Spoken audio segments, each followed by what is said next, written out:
There was a man named Hatma Gandhi. He would not bow down, he would not fight. He knew the deal was down and dirty, and nothing wrong could make it right away. But he knew his duty and the price he had to pay. Just another holy man who tried to be a friend. My God, they killed him. Welcome to Songs of Experience, a Bob Dylan podcast where we explore the man and the music one song at a time. I'm your host, Henry Bernstein, and I am very honored and a little starstruck to have someone I have been following and reading for 20 years. Please join me in welcoming the host of the Boston Herald podcast and author of Friends and Other Strangers, Bob Dylan Examined, Harold Lepidus, here to talk about the deep cut from 1986's Knocked Out Loaded, They Killed Him. Hello, Harold. Hi, thanks for having me, and thanks for getting my name pronounced correctly. Appreciate it. Did I pronounce it correctly? Yes, you did. I Yes. meant before we came online, I meant to ask you the correct pronunciation. Then it was coming up in my script, and I'm like, I panicked. So I'm glad I got that Yeah, right. you got it right. Excellent. Yeah, like I said, I'm a little starstruck right now. When I first became a Bob Dylan fan in like 2001 or so, and I discovered Expecting Rain, I would often see your name on there. And then, from sort of 2009 on, the Dylan Examiner was like my go-to resource. And then I think like you were one of my first Twitter follows when I joined Twitter. So thank you for being here.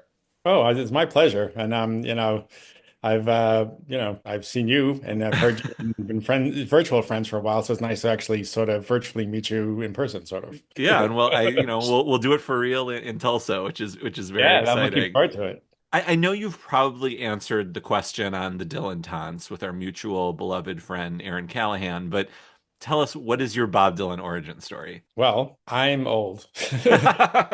And when I was 5 years old, it was around the time the Beatles were on Ed Sullivan. So I became a Beatles fan and a Monkees fan. Then when I was about 10 years old, I got a transistor radio, 1969. I started an allowance and a stereo.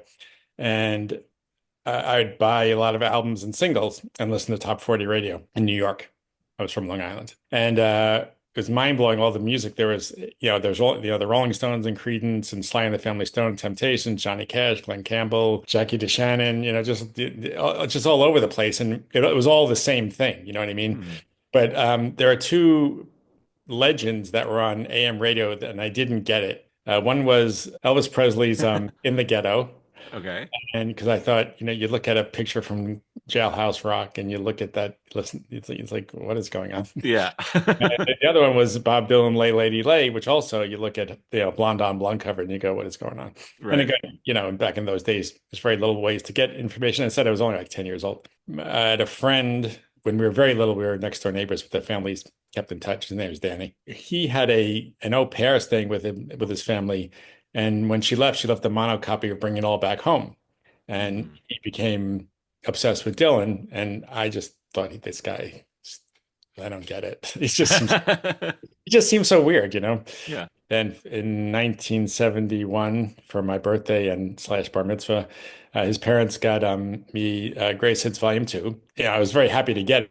I was waiting for the Concert for Bangladesh album at the time. And then it was fairly new at that point, It right? was Like brand new, those, yeah. yeah.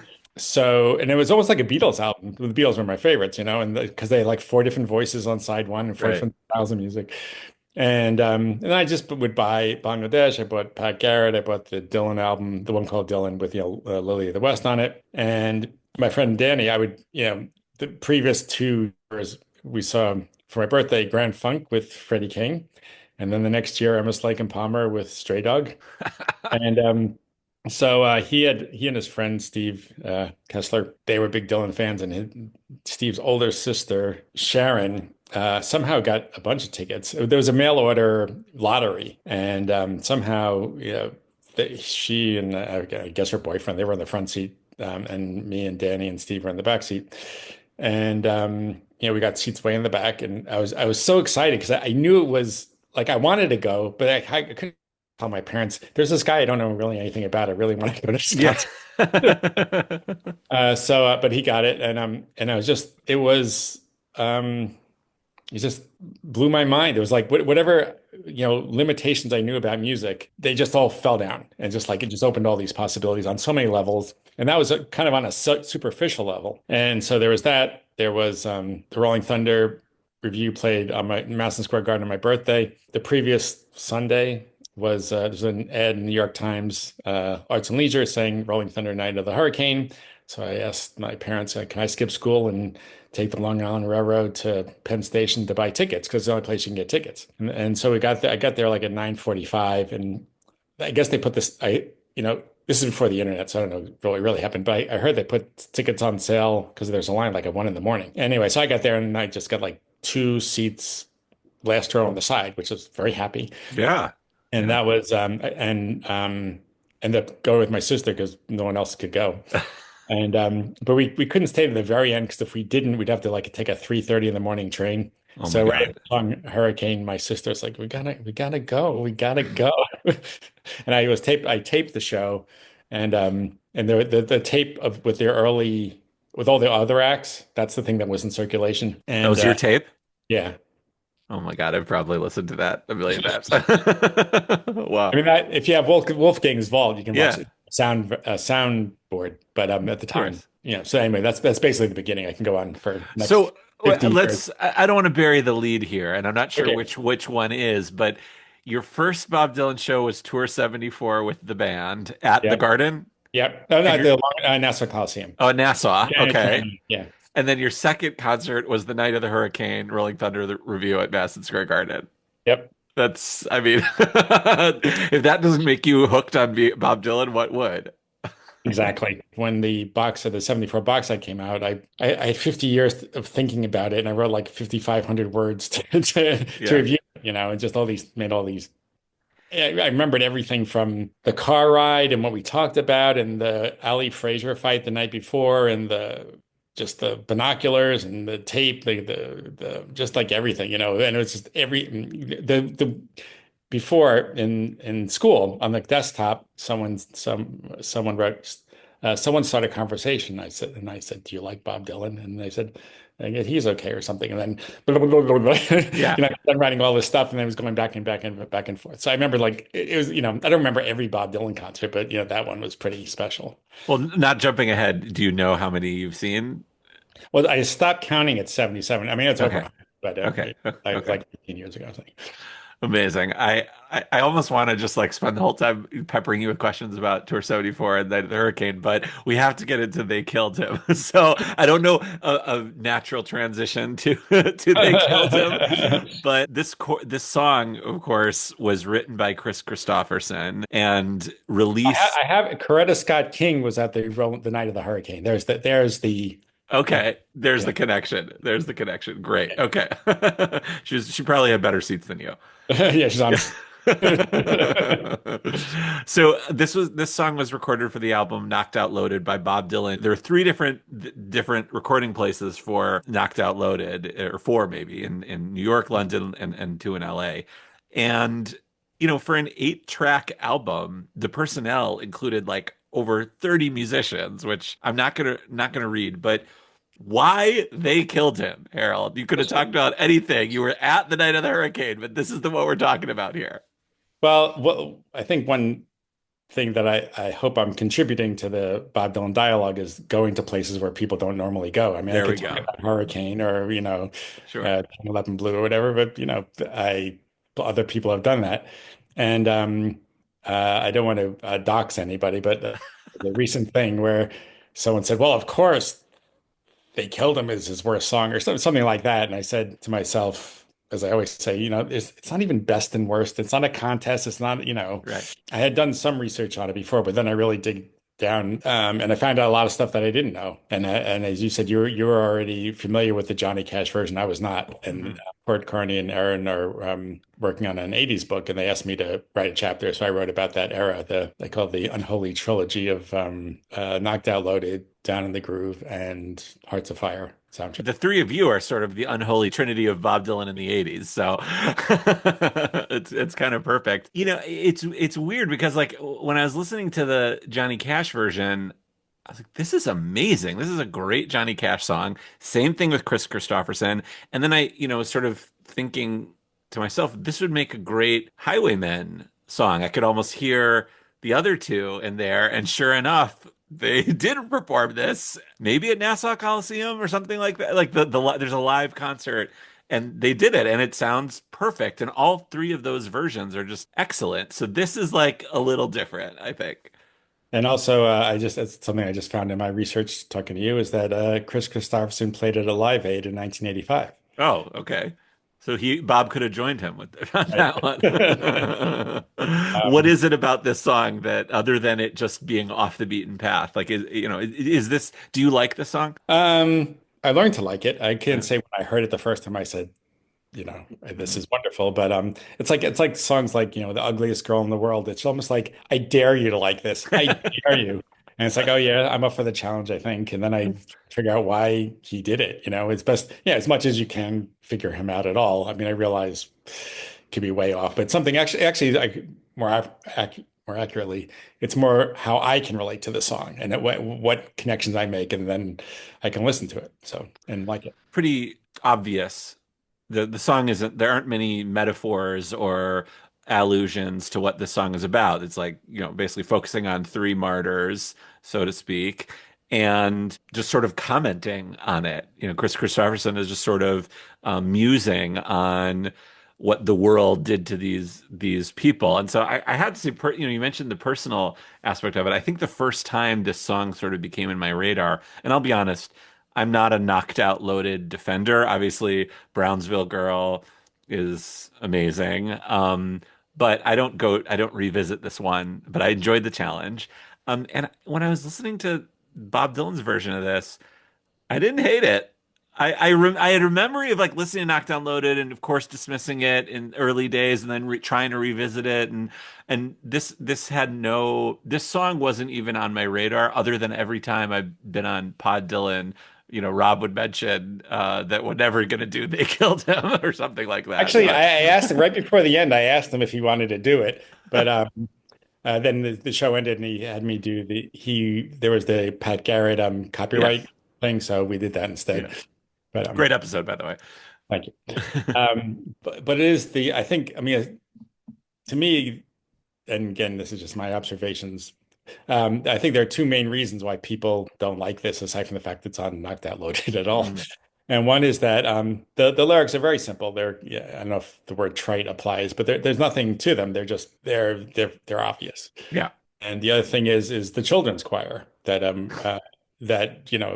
I but then and for those listening at home, watching at home, yeah, the Johnny Cash version, it's exactly the same. It's right. like, and you wouldn't think twice about Johnny Cash. It doesn't sound out of place at all. It's just No. the fact that it's Bob Dylan and you have different criteria. So, I mean, that was kind of eye-opening. Yeah, I mean, and also I kept waiting for Bob Dylan to sing the line, "My God, they killed him." When Johnny delivers it or Chris Christopherson delivers it, and certainly when they're singing when Johnny and Chris Christopherson and Willie are singing together in The Highwaymen, there's like this you're sort of waiting for it. There's like this meat to it. It's like hearing Johnny Cash's voice. My God, they killed him. It really is affecting. At least it was for me. And I kept waiting for I wanted to hear Bob say that, and then it's the backup singers, which are, technically very sound and lovely, but it just kind of didn't grab me the same way. Well, you've been a Bob Dylan fan long enough that he never does what you want him to do. That's right. That's right. That's right. That's true. That's true. But How also, dare I? but also, as far as wordplay goes, when there's the Jesus Christ version, then he goes, "My God, they killed him." Yeah. Yeah. Different take than on the other two Right. verses. That is true. Yeah. I mean, you said the lyrics are sort of, trite, not trite, whatever. Anything on that first stanza that like really stands out to you other than putting it right in the first line, who it's about? Well, as I was saying, what I was doing Hmm. yesterday and today, I was comparing the Johnny Cash lyrics, the Chris Christopherson lyrics, and the Bob Dylan lyrics. And the first one, the Bob Dylan one, they spelled Mahatma Gandhi wrong. Yeah. Gandhi's wrong, spelled incorrectly every single time. In the official BobDylan.com, it says Hatma Gandhi. Yeah. Yeah. I think I may have even read that Yeah, yeah, at the beginning. and it says Mahatma later on when they repeat Yeah. it. Yeah, Yeah. it's like, and there's Gandhi has an H in it. Right. I know it was before AI. They got this website, I right? mean, you could, the Bob Dylan, we've talked about this on the show. I've talked about Pod Dylan many times with Rob. Like the BobDylan.com discrepancies and inconsistencies are just that you could do a whole podcast just deep diving that. But so what I was comparing, there's a Johnny Cash official JohnnyCash.com lyrics and BobDylan.com lyrics. And then there's Chris Kristofferson, it's just nothing official. Right. But that one, the one I found was pretty, it was basically perfect. So Bob Dylan's version is based on Johnny Cash's version. Chris Christopherson's version that he released on his own came out around the same time, maybe just after Knocked Out Loaded. But it is with the children's choir, but it's also the lyric changes. Like at the end of the first verse, instead of saying whatever it says on the website, it says "Who tried to be a friend," and then both Johnny Cash and Bob Dylan say "Dared to be a friend." Interesting. So, yeah, in the official lyrics, it says who tried to be a friend, but Bob actually sings who dared to be a friend. Yeah, and Uh, which is Johnny Cash said too. so when Chris Christopherson released this, had he released this after Knocked Out Loaded? Was this did Bob's version come out first? Into the marketplace. Yeah, I don't know which one was. I mean, I don't know what was recorded first. Or Oh, so we've got like sort of a blowing in the wind, Mr. Tambourine Man situation going on here. exactly the perfect analysis. So finally, Bob got to release The someone Holy else's song Trilogy, first. Blowing in the Wind, Yeah. Mr. Tambourine Man, they They killed him. killed him. Yeah. Excellent. Oh, wow. I didn't realize that. I always, first of all, I always thought this was a Bob Dylan song. I never looked too deeply into it. And then when I saw it was written by Chris Christopherson and recorded by him, I just assumed his came out first and I thought that, here's another good analogy for you. I thought that Bob had just released it shortly thereafter, similar to like Bob Dylan releasing The Boxer not that long after Paul Simon had recorded Right. it and covering Hallelujah in 1988. I thought it was one of those kind of things, but you're actually telling me he released it first. Yeah, as I said, he released it first, but again, as I said, Chris Christopherson played a Live Aid in 1985, so that 85. was Okay. before. Okay. So, and obviously they're friends since he was a janitor on Blonde on Blonde. So. Right. Right. Do you happen to know if there was like the lore behind those three guys, Johnny, Chris, Christopherson, and Bob, all recording it in relatively close time? Like, do you happen to know if they talked about it? If that was a no? Nothing like that. I mean, no one talks about this song. We're the first people ever to talk about I think you're it. right. Um, yeah, so I was shocked to find that Johnny Cash did an almost identical version, or Dylan was based on his. And Yeah. but also, I used to work in a record store, say around this time. So, and here's an exclusive: the date of the release date that they have on everywhere, which is somewhere in the middle of whatever month it came out. July, they say July 14th, 1986. Yeah, it's the week before because I worked in a record store, and in those days, whatever that Tuesday was, um, CD production was often behind, so they would release the LP and the cassette, and the CD is when they had enough to put it out. So it was the Tuesday before I saw him that week, so I know because I bought it, and I said. I'm going to listen to this so I know all the songs. When I go see him and he does them all, I'll be familiar with him. I didn't know that he did got my mind made up on the first show and the first of Brownsville Girl on the last show of the tour, and that was it. He didn't play much from Knocked Out And Loaded. Yeah. That's great.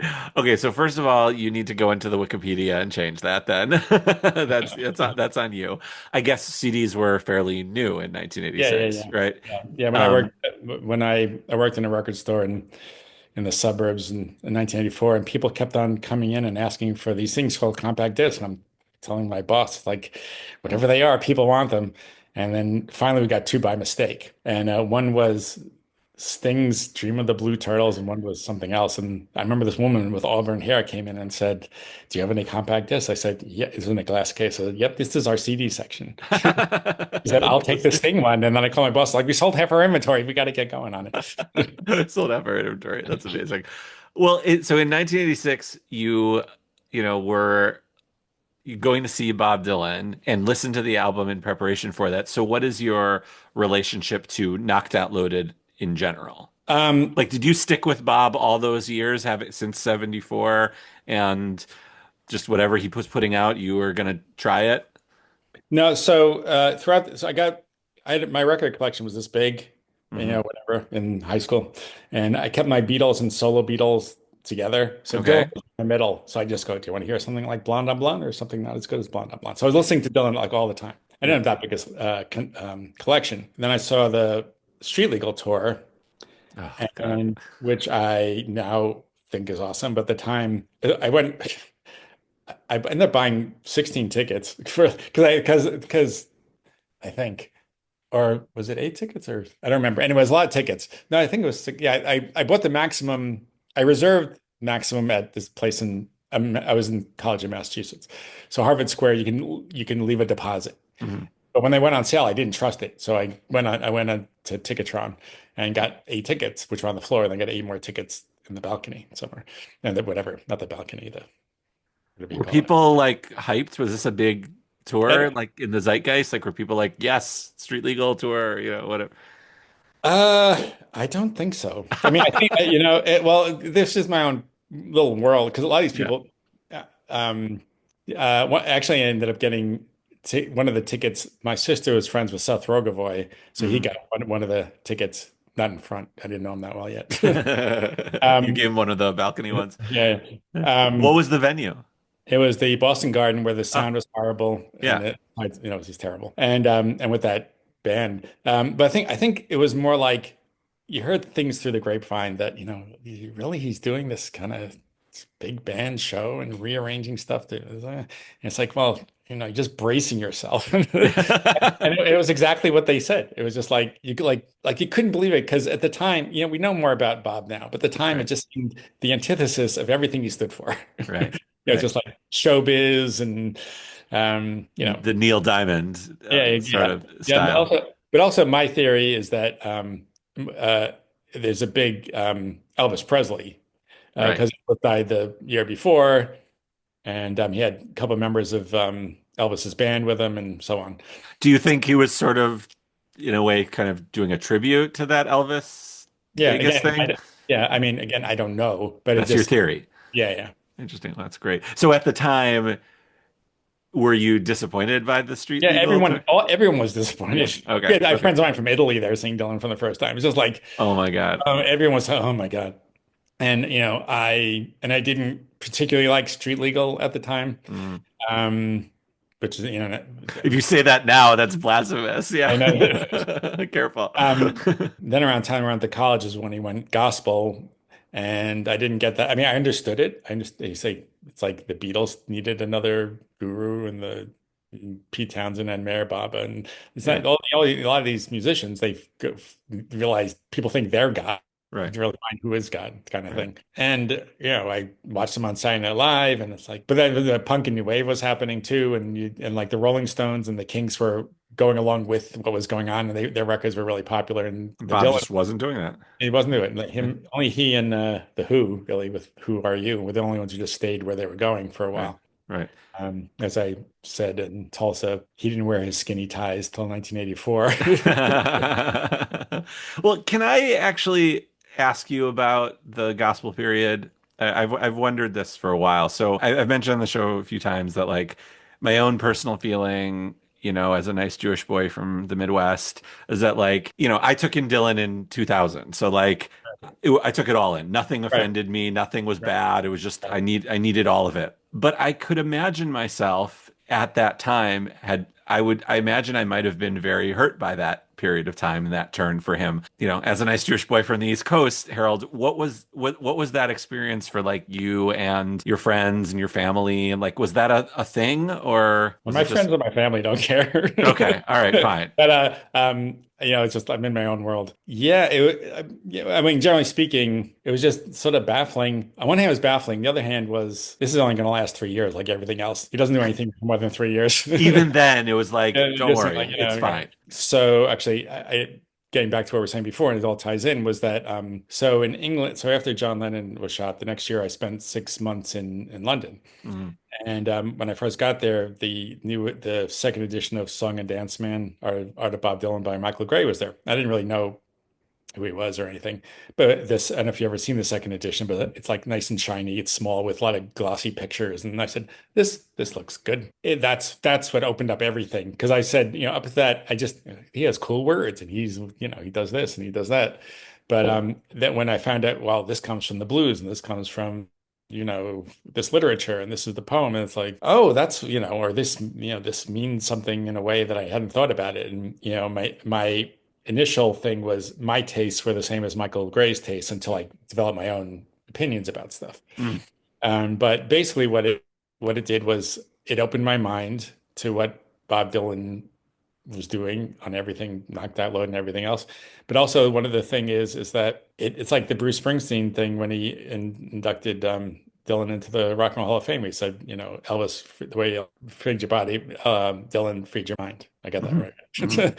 Yeah. And so it's the same thing. And one of the things that I tend to write about a lot or discuss is the fact that a lot of Bob Dylan fans aren't open-minded. It's like Oh God, yeah. I know. There's It just seems it's like it's like Bob Dylan 101. It's like open right, your mind to things. You don't have to like it. Like one right. of my crusades is Dylan and the Dead. It's like I think it's one of the most important things he ever did. You don't have to like the music, but saying it was a mistake like Clinton Helen did is just ridiculous because Oh, it's like it's absurd. He manifested his dream of joining his favorite band, basically. Like it's incredible. and Yeah. he found people weirder than he was. Right. Right. I know. Well, I mean, this has been, I mean, Harold, I can definitely relate to you on this. This has been a crusade of mine in especially, it always comes up when we see him live and like this whole spring tour into Outlaw, just dealing with all the people like I didn't hear anything from the 60s. Like all the bingo card of I can't understand anything he's saying, And say, like well, actually, he did. You just didn't recognize it. right. There was we were in April, one of those Midwest shows. I think it was in Green. Yeah, it was in Green Bay. And I was walking to the bathroom after the show, and this woman behind me was going on and on about that. I didn't recognize any of those songs, and he didn't play anything from the '60s, and I just couldn't take it anymore. And I turned around and like with incredible chutzpah said to Uh, her, I'm sorry. I'll be your baby tonight. It ain't me, babe. It's all over now. Baby Blue and Desolation Row aren't 60s enough for you. And she was like stunned. It was like someone had dumped a bucket of water at her. She couldn't believe this person said this to her. And I just like turned and left. I couldn't. right. That was like my breaking point. But anyway. Yeah, yep, yep. It's usually that's a comment on Facebook or something, but Right, to right. do it face to face, that's really cool. I could, yeah, I had to. I couldn't take it. So, But yeah. So anyway, so you were saying about like leading up to seeing, well, you were talking about the gospel period, right, how you so felt, how that felt for you. and I remember I think Joan Baez said the songs were horrible too at the time. And it's like, well, I guess, like I didn't, but I didn't want to be like the guy yelling Judas, you know what I mean? I didn't want to like, Right, I don't know what's going on. Do right. you, Mr. Lapidus? Did you see him during the on the gospel Oh, because tour? I didn't have a car and he didn't play anywhere easily Uh, accessible. Played in uh, Worcester, Massachusetts. It was not close. And then I went to England. He was an American. I went to America. He was playing in England, but it was sold out when I got there. uh, So I didn't. That was the '81 tour. But yeah, I didn't see it. So I said the Michael Gray stuff was the opening. Opened the door for understanding it, everything on a deeper level. mhm. And but also, do you remember? It's a 2000. It might be around the same time. There used to be a Bob Dylan tape trading thing Yeah, on Expecting Rain yeah. or That's how I got my early bootlegs and yeah, yeah. stuff. Yeah, So yeah, so I got some stuff from there, and like the songs that he didn't put on those gospel albums are like and, oh, for anybody, those songs like that, those I thought these songs are awesome. I don't know if I would have liked them in 1979, but when I got them in 1999 or whatever, I thought yeah. yeah, Well, the Trouble No More bootleg is incredible. It's yeah, like, yeah. it's one of those treasures. It's like, not appreciating it then. I guess it makes sense, but it's so impactful and so beautiful and amazing. Yeah. Yeah, and so then afterwards, it's like I listen to it now, and actually there was a time in the late 90s, or no, wait, the early 90s, when yeah, there's stuff, family stuff, getting tough. And I would listen to Slow Train Coming and All Things Must Pass a lot. Those are things to help you get through. Mm. And then later, if you I don't know if you have Seth Rogovoy's book, Prophet, Mystic, Poet. Yes, of course. So he he puts a lot of the things in a Jewish context, Yeah. like like oh the saving grace, Yeah. and he's talking about it's the pine box, whatever. That's a Jewish, and all these Right. different Jewish things that are only a Jewish boy could write these Christian songs. Right. Right. And that was another connection. I mean, so So it didn't like personally hurt you when that happened in 1979 as a Jewish person. no, Okay. it's like I live and let live. Right. Right. But yeah, that's like I think Bob Dylan should do this. It's like no, no, no. Of course. Of course. He's pretty good at doing it himself. Yeah. Yeah. So how did that take you, so from 80, let's say 83 or so, the end of that to 86, getting to Knocked Out Loaded, like where were you in terms of seeing Bob Dylan live and why when Knocked Out Loaded came around were you like, let's go? Well, he wasn't playing anywhere near me for most of that time. I did buy a triple album bootleg of some show, picking up from the Michael Gray. So I'm reading all this stuff, and I come back to America after being in England, and I'm buying albums I didn't have before. Like he said, Self Portrait has some good songs on it, and I just thought that album was a joke. That's all I ever heard about it. It looks like a joke. Grail Marcus. What is this shit? And Yeah. but I bought it and based on what Michael Gray said, and then I started buying just about every album that I didn't have, plus. Oh, this Searchers album has an unreleased song, and you go to used record stores, you get it for $2. And Eric Clapton's Backlist has some songs, and I just, there was Paul Cable's book. Do you know what that is? Mm. It was like a bootleg kind of guide, Oh, okay. and So it's like Grateful Dead, May 7th, 1977 at Boston Garden. Right. right, Yeah. like Yeah. so Yeah. and say so I look in there and say, oh, this is where I think that's where I found that information out. Mm. Anyway, so a lot of used record stores in Boston. So just to go there and search through them, and sometimes I would just listen to the one Dylan song. But yeah, but just really getting into it in the '80s when he was out of favor. Mhm. And so again that was another crusade just in general. It's like yeah. So 1982 I started working in this record store in Boston, and it's a kind of punk rock based indie rock. Mhm. So I mean, I like that stuff, but I like the Beatles and Bob Dylan, and it's like people looked at me funny. I would be kind of defending Bob Dylan to anyone who cared. I just had this memory. Yeah, on the Or first, didn't care. right. So actually, on the first Halloween, worked in the store. He said you have to wear a costume of some sort. So I had a harmonica rack. I didn't shave. I had dark Perfect. curly hair. I had a denim jacket and a little button that said "I'm with the band." Nice, nice. I answered the phone and hit the harmonica Do thing. you have a Anyway, picture of that somewhere in no, the no, archives? no, no, no. Well, as things were going on, Infidels and even Empire Burlesque, which I didn't like the production Ah, but I like some of the songs a lot. Then when he toured in '86 with Tom Petty, he was still promoting that album instead mm, of Knocked Out Loaded. But yeah, and again, it's not. I guess one thing I learned again is I don't judge him so much as like what are you doing? What is he doing, and how does that affect me and how I think? And because that's as I said, back in 1974, it just changed the way I think. mhm.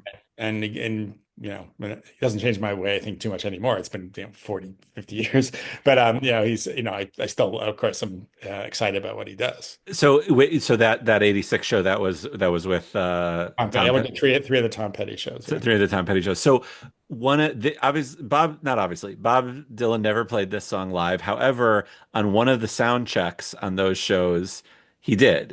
I think they sound checked it or rehearsed it, right?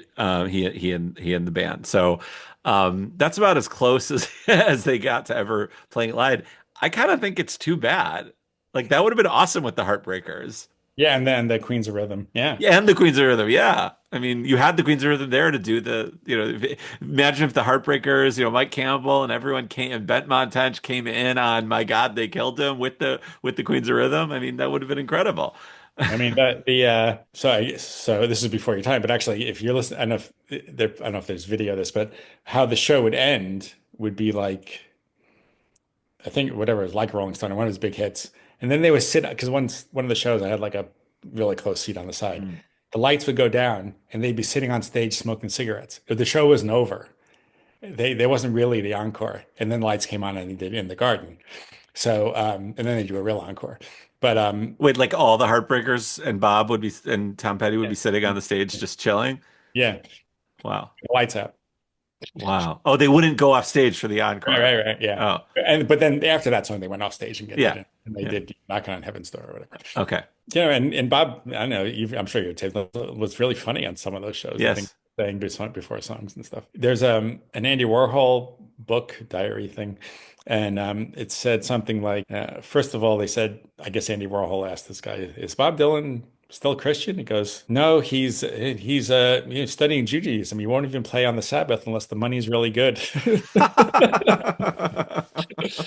And then also he said, what was the other thing? Oh, so I guess there was backstage. He was with whoever his girlfriend was in the Queens of Rhythm, and they had a fight right before he went on stage and said, "Will you?" Carolyn Dennis or whatever. I don't know which way it could have Yeah. been. I don't know Yeah. which era it was, Oh, but it's like, okay.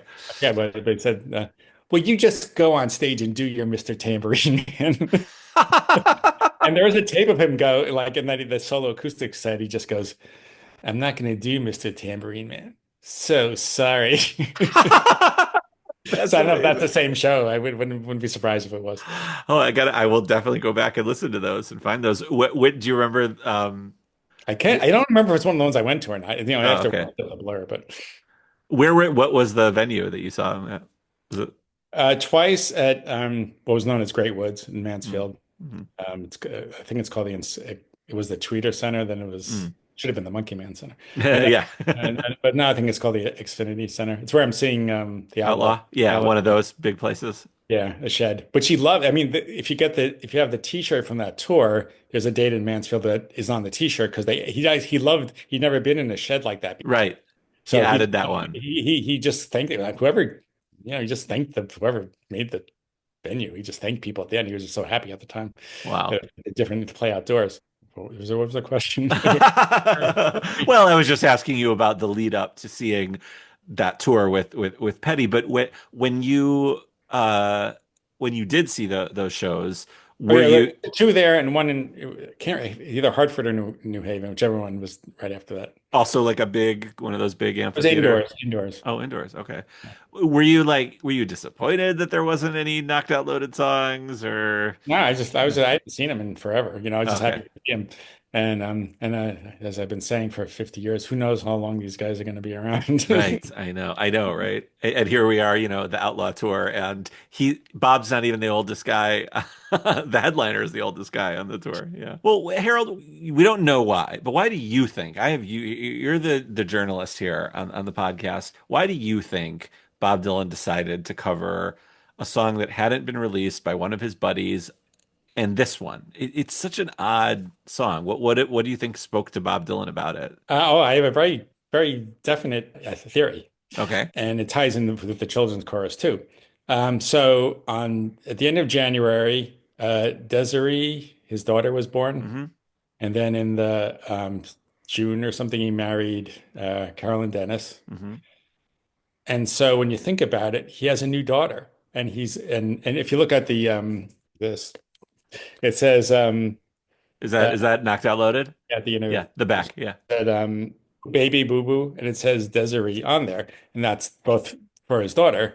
And I just think this is for his daughter. That's all I can think of. I like the next time he said Gabby Goo Goo too. Yeah. So he was a father again. And I think it was like almost like a prayer or something, or for his daughter. This particular song, Yeah, or yeah. wow, that's a pretty intense prayer for a little Or and a baby. prayer is the right word, but like a Yeah, lesson. a lesson. Yeah. Yeah. I mean, it isn't, bringing in these other people with Jesus.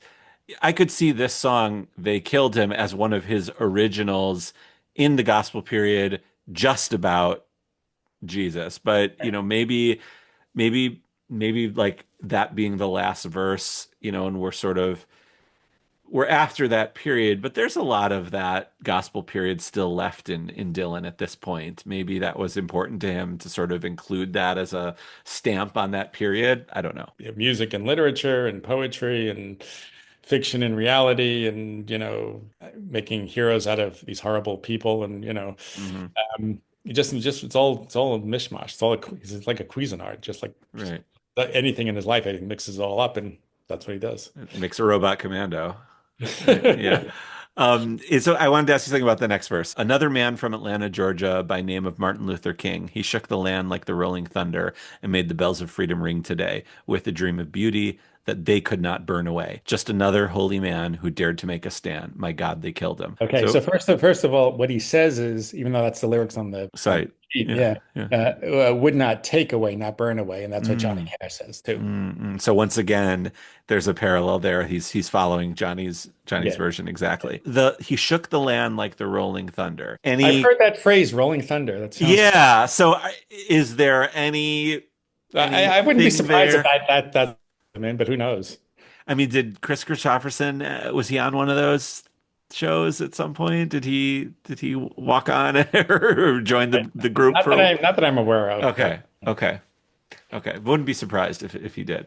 Okay. So maybe to your knowledge, there's nothing there. It's just a happy coincidence that yeah, Rolling yeah. Thunder is there. Okay. Anything else about that particular stanza? Well, he was with Martin Luther King on stage That's right. in the March on Washington, and so He he's he very. opened for Martin Luther King at the March on Washington. Yeah. There is that connection. But obviously he didn't know Gandhi, Right. but he knew Martin Luther King Jr. and he knew Jesus. Right. Yeah, he certainly did. And like you mentioned, Coretta Scott King was at Night of the Hurricane, which was Yeah, on yeah, Rolling Thunder, which yeah, this has this verse. So yeah. that's pretty incredible. I actually hadn't thought of that. And I did North Country Blues with Christopher Vanney, and we talked about, Bob at that period of time. And certainly talked about the March on Washington. For whatever reason, I didn't make that connection when I guess because it's so many years later, I'm thinking of Bob as 1986 Bob singing in that, sort of sterile 80s pop way. I just Mhm. didn't make that connection. So that's a great reminder. Did Johnny Cash's version come before Bob Dylan? In 2 years. 2 years before? Yeah. Okay, so Before the release, I don't know when you recorded it, but in okay. 1984, it was a B-side of a single in 1984. So it goes It was his Kris last. Kristofferson writing it and performing it at Live Aid, Johnny Cash recording it and releasing it, Bob Dylan recording and released it, Kris Kristofferson recording and released it. It's a very popular. It's up there with "Make You Feel My Love." It gets covered all over the place.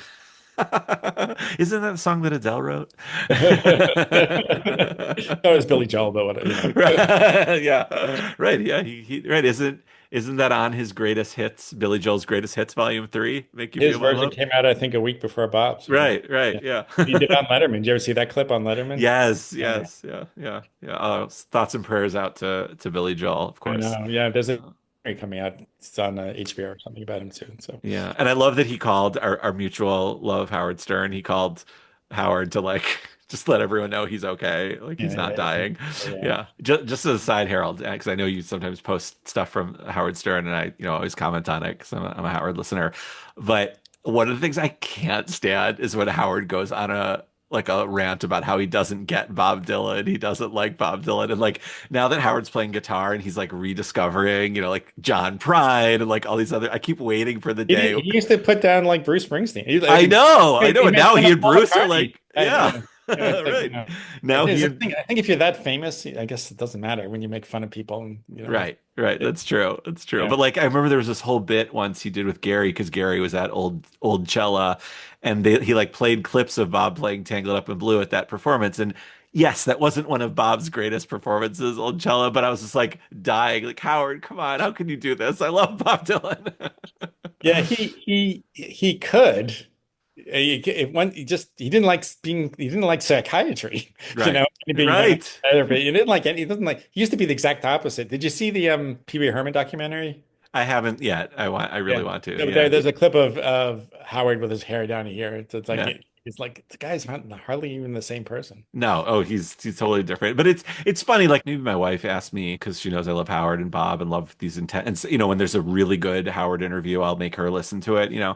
And she asked me, she's like, "Why hasn't Bob ever been interviewed by him?" And like that would just go so badly because Howard loves the like linear okay, you came to New York, and then he wants to end at, so in 2020 during the pandemic, Rough and Rowdy Ways came in. You said it all, Bob. You said it all. It just wouldn't work for Bob Dylan. It No, just, no, no. yeah. No, no, no, no, no, no, no, not even a little. So going from Bob to Howard, now back to Jesus Christ. So the last Three standalone. Jewish boys. Yeah, exactly. There you go. Thank you Another for holy trilogy. all right. Thank you Tying it all for together. dunking that alley-oop, Harold. I appreciate that. The only Son of God Almighty, the Holy One called Jesus Christ, he healed the lame and fed the hungry, and for his love they took his life away on the road to glory where the story never ends. Just the Holy Son of Man will never understand. My God, they killed him. Just I want to ask you about, lyric changes there, but there's a part by this point in the song, 3 verses in, I'm kind of hooked now. I'm talking about the Dylan version, like when Yeah. the way he sings "When the story never ends," like the way he like Well done, well done. thanks. I went a little flat at the end there, but he sings. I think he sings a harmony there, which he does all the time for decades, and going all the way back to Song to Woody. He sings the harmony instead of singing the melody, and I think he does it here too. And that's where he just got me. I'm like, oh, this is such good Bob Dylan singing. And this was the moment where I was like, oh, I think I love this song. Yeah. So tell me about this last verse, Harold. So again, just like Johnny Cash, I hope I'm getting this all right, but the original is healed the lame and fed the hungry, and he says he healed the sick, Mm, fed the lame. And he always says, I'll never understand instead of we'll never understand. mm, So mm. He in that moment, oh, right. The lyrics say, "We'll never understand," and "I'll yeah, yeah. never understand." Yeah. And Interesting. again, I believe, yeah, that's what Johnny Cash says too. So well, I guess he's saying that Johnny Cash will never understand, I guess Right. by the transitive theory. Right. I mean, for Cash's gospel period never ended. Like Right. I think, that's one of the things I love Walk the Line. I never saw it, but I know about it. Yeah. You never saw it, really? Oh, okay. And that's a big one of its big criticisms is that's like a big part of the story that's not included is Johnny Cash's faith and Hmm. his, I mean, really deep faith going all the way back to childhood. Right. And as being And one and of his struggle. I finally saw your t-shirt. Cool Oh, t-shirt. thanks. I don't have any 80s Dylan t-shirts yet. As I like to say, yeah. I mean, you got it. But so 92 was the closest, Yeah. the fake 92. Yeah, so like I think like that's really important. Maybe that was really important for Johnny Cash to sing this verse. And then you were talking about a transitive property. Like I think for Bob Dylan, anything Johnny Cash does, Bob Dylan thinks is the greatest thing. I mean, going all the way back to the first time they met him, I think he just has such reverence for Johnny Cash, and rightly so. Well, a couple of things. One, Oh, uh-oh. the type of him as a kid when he's kind of making fun of Johnny Cash, and but also when he said he didn't like those Rick Rubin recordings. He said that somewhere. Really? I know. He said if you want to hear the good stuff, hear like the Sun Sessions or Wow. something like that. And also the reason, American Volume 4, whatever. Bob yeah, Dylan, not into it. yeah. I hurt myself today. Nothing. That's not for Bob. And even the second one has Tom Petty on it. He still did. I mean, Yeah. he Well, didn't go back into de down. he didn't go into detail. He just said the early stuff is what was really good. But also the reason he signed with Columbia is he wanted to start with a gospel album. That's why he signed to Columbia. Cash did. Yeah. That makes sense. Yeah. Wow. Oh, yeah, I'm still like reeling from the fact that Bob Dylan didn't like the Rick Rubin Johnny Cash albums. If I had to guess, I think it's because it was Rick Rubin's version of what Johnny Cash should be, as opposed to Johnny Cash being himself. Again, I don't know what Bob is thinking. He never answers my phone calls, but Yet. I think that's what it is. I think he's not expressing himself, even though I think he was. I mean, he just needed someone to push him in a certain direction because Mhm. he got all this advice to do this and that and the other thing, and he got Mhm. dropped by Columbia, at one point. So. Yeah. The next few verses, it's just kind of a recap, and then it ends with all three guys. Were there any lyrical differences in those that you caught? But the thing is, on Kris Kristofferson's version at the end, he was sing about Mahatma Gandhi, sing about Martin Luther King, sing of Jesus Christ Almighty, and the brothers Kennedy, who are, I guess he could have written another verse, I guess, but Right. obviously they're part of the Abraham, Martin, and John kind John. of. Yeah. Oh, that's what I wanted to ask you about. Yes. I was I just thinking. thought of it this second. Oh, you did really? Okay. No, while I'm listening to the song the other day, I was picturing, the video of him singing that, at the piano, Abraham, Hmm. Martin, and John. And I was like, there is a connection here. This is the same, it's basically the same song Right, thematically, right. even structurally, like Yeah, just the three. yeah, But you just thought of it in a second. Okay. yeah. Any like thoughts on the top of your head? Like, is there some I forgot. I intertextuality forgot. there? I mean, I knew Bob liked that. I forgot there's a video of it. No, but that makes sense. It's like if he loves that song, this is Chris Christopherson's version of that song. Hmm. Bob's known to take other songs and rewrite his own songs occasionally too. Hmm. Wow. But yeah, I mean, but for him though, I mean, he was there. I mean, for all those assassinations and stuff he lived through. So I think if you are taking this song in a vacuum, and maybe it's too hard to do that if you're someone who's listened to Bob Dylan for so many years, but I think if you're like a new-ish Bob Dylan listener, listening to this in a vacuum as like obviously pure 80s pop, mhm. synthesized pop, but I think it's a really good song. I think it's a really good Bob Dylan song. I think his singing is fantastic on here. I think the production, even maybe it's overproduced, but I think the production's really crisp on this. Chris Christopherson. And you have Kris Kristofferson as the writer. Yeah, Exactly. yeah, It's like it's not badly written. I mean, yeah. we're talking about A Star Is Born here, like the Kris Kristofferson. So I don't know. I just wanted to kind of share my support and defense of this song. No, it's we are in the minority, but that's okay. That's even better, really. You don't want to follow the crowd. You don't want to, Yeah, like Bob Dylan yeah, wouldn't. yeah, Yeah, yeah, exactly. yeah. Yeah, it's again, it's weird because as I said earlier, it's not really a Bob Dylan type song on the surface, Right, but again, we just connected it with all these other things that says, well, it's not that really out of place, especially when you compare it to the Johnny Cash version. right. Absolutely. Is there anything else you want to say about They Killed Him or Knocked Out Loaded or Bob Dylan in general, Harold? Um, yeah, well, one of the things I'm talking about at Tulsa will be about it's called Knocked Out Loaded Masterpiece. In It's quotes. not Saturday morning at 9, is it? It might be. Was that Okay. the last day? No, Sunday is last day. I think I won the last day and won the next to last day. Why Okay. are you doing I'm something? Saturday at 9. Uh, So if I, you guys, if you want to come see Harold and meet both of us come to the World of Bob Dylan in 2025 in Tulsa, Oklahoma. Harold and I will both be there. So we're going to meet for the first time. So come. So, okay. So you're doing a knocked out loaded session. right. And I said that because it was based on the way too long chapter that I gave to Aaron and Court. I forgot what they say. Whatever it said was like three times as long as they wanted. I just started Oh my writing. I didn't know God. I was going to go, and it's like Anyway, So anyway, yeah. I have no idea what they did to it. I don't know if they edited it. Well, just a couple things about Knocked Out Loaded quickly. Okay. So when the album first came out, in USA Today, they said "Under Your Spell" is the best song. That was what Mm. they and the Tom Petty got my mind made up. Hmm. There's a version on the box set that they put out with outtakes. Hmm.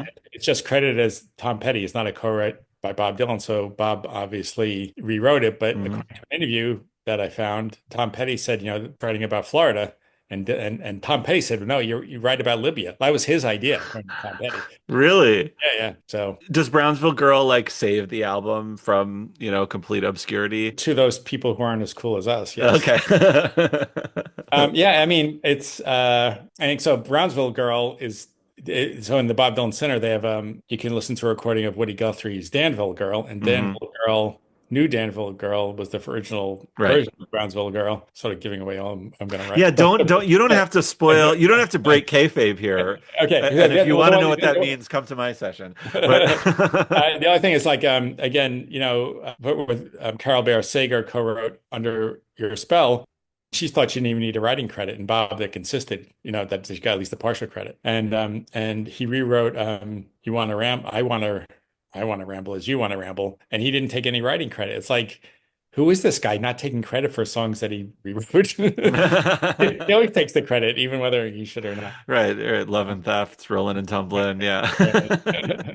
But yeah, anyway, so yeah, so if you want to hear me go on, I only have 20 minutes in Tulsa, Right. but when Aaron and Court's book comes out, I'll have a lot to say. Great. Awesome.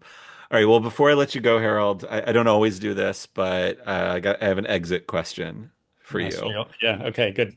Another thing I got from my hero, Rob Kelly, but knowing what you know now and seeing what you've seen and having written what you've written and read what you read, your first concert was 1974. Could go if you could pick one of those concerts where you saw Bob Dylan over the last, however many years that is, 50 years, which one would it be? And it could be either because you want I to actually think appreciate about it that. different Yeah. or Yeah, it might be the 78 one just because I mean Dylan the band was awesome, but as I read somewhere else, I mean, how many times can you lose your virginity? You know what I mean? It's like it was awesome the first time, and I'm sure it'll be awesome again, but I kind of know what it is. I mean, I appreciate it, and going to see the 78 tour again with new ears and knowing that Street Legal is, is an so awesome album. beloved. Yeah. Yeah, yeah. Okay. That's great. Awesome. Awesome. Great. Well, Harold, where can folks find you if they want to follow you or talk to you or, is there anything, you want to plug, please? Well, yeah, I'm on, Facebook and Blue Sky and Instagram and Threads. By the And way, I just have to say, Harold, like you're such a great Facebook follow because you post all those things from those different places on there. And for those of us who have left the bad place, you know, it's great to have that there. And being such a massive music fan, I so appreciate that it's not just Bob Dylan. Like always Beatles, always Bruce Springsteen. I mean, and of course today, as we're recording this on June 7th, Bruce Springsteen and Paul McCartney uh, played Liverpool. together, and you broke the news to me. So I just wanted to show my appreciation to you for all of the music content on Yeah. there. That comes Even back from even you've supported Taylor Swift when other people have been crying about her, and I appreciate that as a Swiftie too. So thank you. yeah, that's I'm very maybe we can talk about Taylor Swift more in Tulsa because Please. yeah. Um the Yeah, so there's that. I just have we call it the Boston Herald Mhm, podcast. It's either mhm. interviews like this or written things like reviews of the box sets and things like that. And I guess that's all, that's where I am. That's where you are. Great. Okay. Well, thank you so much, Harold. Well, this was great. This was really fun. I really Oh, enjoyed it. good. I'm glad. So I, I knew it would be good because I've seen your other stuff, but thank you. I didn't know what we were going to talk about. Yeah, well, I mean, I really appreciate you saying this. I was, actually nervous, but Oh, you definitely put me at ease, and I love talking about Bob Dylan. So, yes, I noticed. Me too. But yeah, so I'll see you in Tulsa, and it'll be awesome. We'll meet in person. oh, I can't wait! I can't wait to shake your hand, take a selfie, get a hug. Maybe that would be great. Cool. Thank All you right, very much. I appreciate it. thanks, Harold.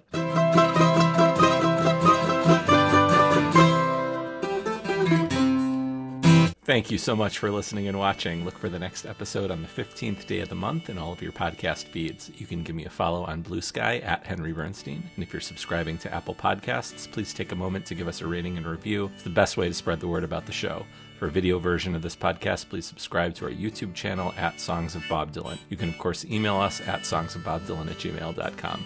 Thank you to my friend and mentor, Rob Kelly, for designing our fabulous logo, and to my mandolin teacher, Mark Mitchell, from the Old Town School of Folk Music in Chicago, for teaching me how to play the intro and the outro. If you'd like to help support the cost of hosting my podcasts, please go to patreon.com/gonzo3249. For $5, I'll show my gratitude by giving you a little shout out. So thank you to Rob Kelly, Roberta Rakove, Matt Simonson, and Christopher Vani.